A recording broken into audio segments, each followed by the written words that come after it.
Hi, this is Sean, and welcome to this lesson in which we're going to talk about connecting two scales together in improv, so you don't have those big gaps every time the chord changes and have to start rethinking. This is a very common problem for improvisers. Please do hit like on this video, the subscribe button if you're new, and ding the notification bell so you know when I upload new content. It also helps to tell YouTube this is a good video and they should push it to other people. So with that, I'm ready to begin. So here's the problem I'm describing. When people start improvising, and sometimes long into improv, there tends to be a gap every time the chord changes. So they seem to go, I'm playing F, I'm playing B flat 7, I'm playing F7. So for example,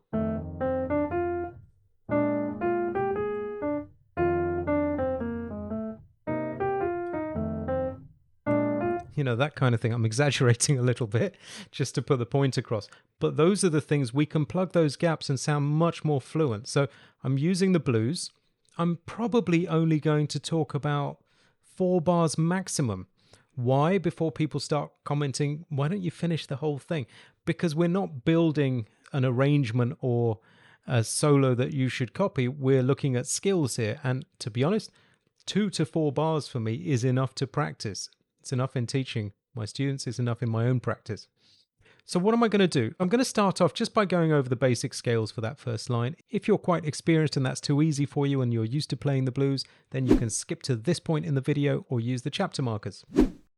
So when we're playing blues, F7 scale, some people will call it F mixolydian, but for me it's just the F7 scale. F major scale with a flat 7. B flat, the equivalent for the next bar, B flat 7 scale. Flat the 7, and F7 scale again. And because this C minor 7 to F7 is a 2-5 progression, it's actually 2-5 in B flat, and we're going to B flat something next, B flat something. 2-5 just means 5 in improv for me. So in improvising, that is the F7 scale again. You don't need to start on the C or anything like that. Just treat it as F7. Which means now the blues in the first line, the first 4 bars has become F7, B flat 7, F7 for 2 bars. So when we would run scales in Barry Harris workshops over the blues, it would be the F7 scale up. We would always run root to 7th. B flat 7 scale up, root to 7th. And because now it's the same scale for 2 bars, F7 for 2, it would be root to 7th and back to cover more space. 1 and 2 and 3 and 4. Let me do that here. 1 and 2 and 3 and 4 and 1 and 2 and 3, 4. So the first thing I really want to practice is the scales in time for that section. Okay, so it's going to be like this: 1, 2, 3, 4. 1 and 2 and 3 and 4. 1 and 2 and 3 and 4. 1 and 2 and 3 and 4, and 1 and 2 and 3, 4.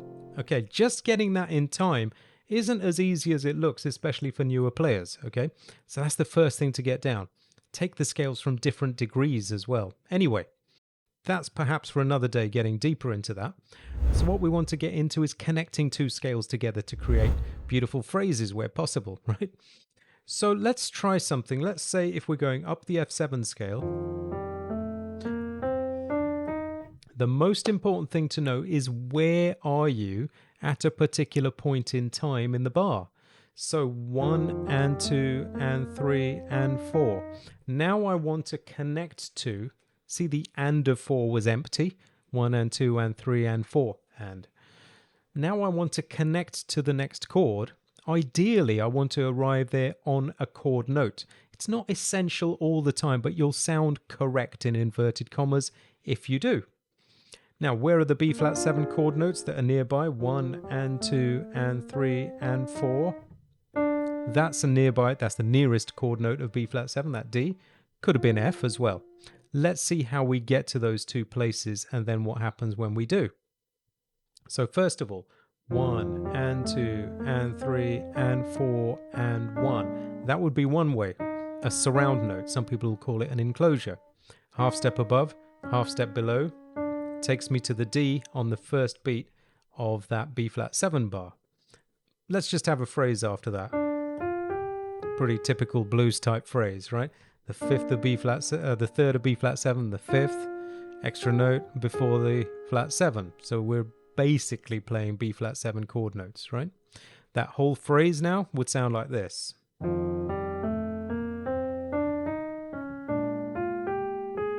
Great. At least we've got a connection now, and we're not saying.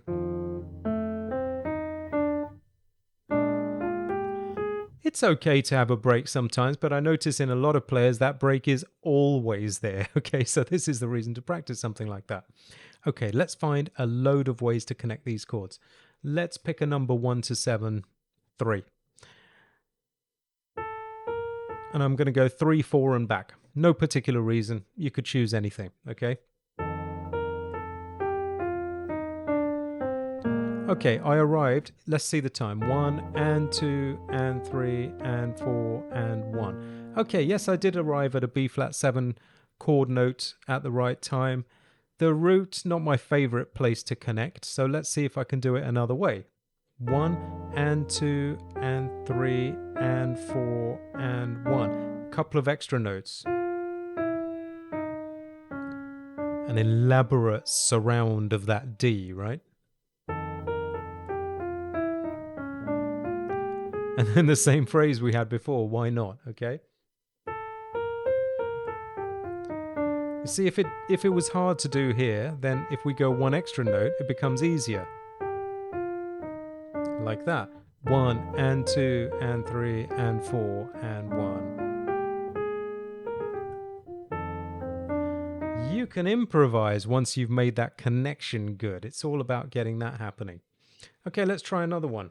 So now let's take a third. A third, meaning thirds through the scale, okay? So 1 and 2 down the scale, 3 and 4 surround note. Gets me to that D, right? You're starting to feel the time. 1 and 2 and 3 and 4 and 1. It could be the same phrase, right?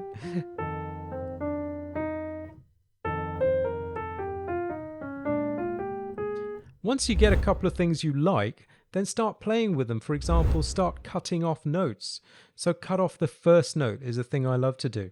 Instead of having 1 and 2 and 3 and 4 and 1, make it 1 and 2 and 3 and 4 and.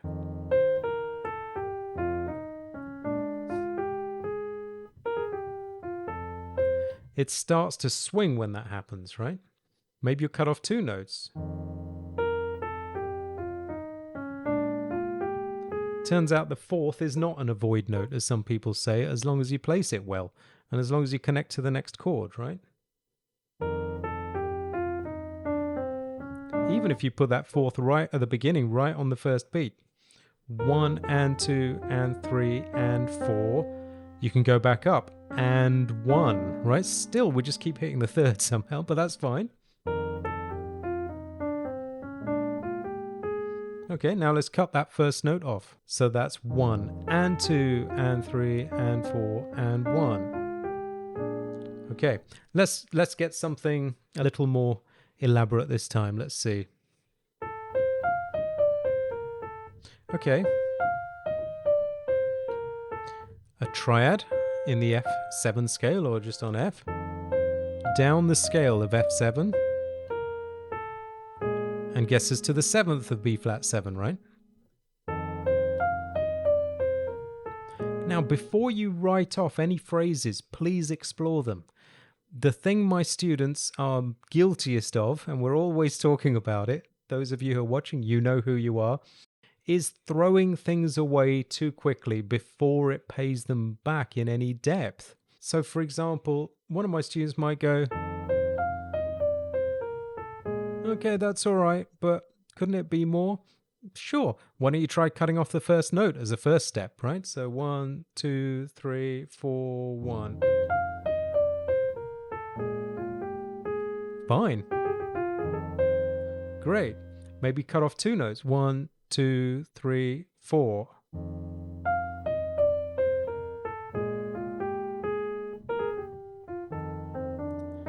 Good things keep happening, right? We haven't even got past the first 2 bars, and look how many things we've practiced. Okay, now on to something more advanced. This time what we're going to do is insert an extra chord before the B flat 7. I have another video along these lines about dominant motion. I'll link it below. But what I'm going to do this time is put a chord that leads to B flat 7 just before it. This is something I learned from Barry Harris. He said, when you got this going on, put a B7 here. B7, for those who know about tritones, is the tritone substitution that leads us to B flat 7.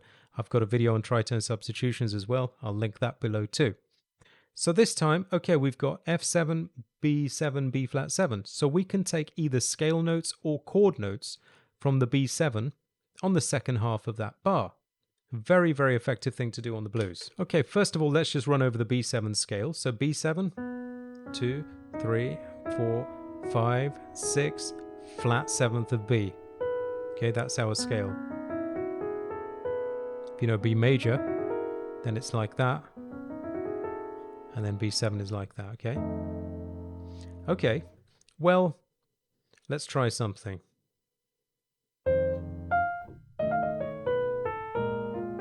Okay, brilliant. So we've got 2 notes of F7. These are B7 notes. So 1, 2, 3, and 4, and 1. Just some B flat 7 notes, right? 1, 5, 6, 7.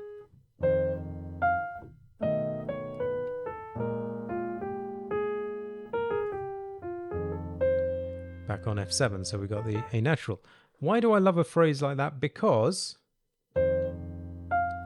1, 2, 3, and surround. See how we've surrounded the B flat with notes of the B7 scale. Very, very effective thing to do. Let's try another one like that.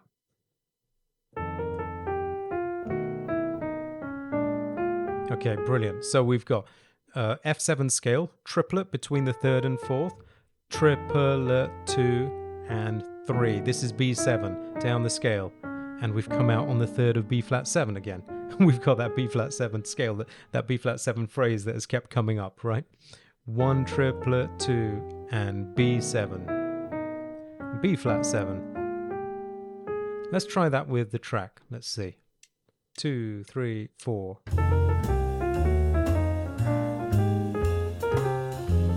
Great. And again, you can practice cutting off notes. So for example, we said 1 triplet 2 and. What if you cut the first triplet off? It would be triplet 2 and 3 and 4 and triplet 2 and 3 and 4 and. Now, if you need to practice it slower, fine, but here goes. 2, 3, 4.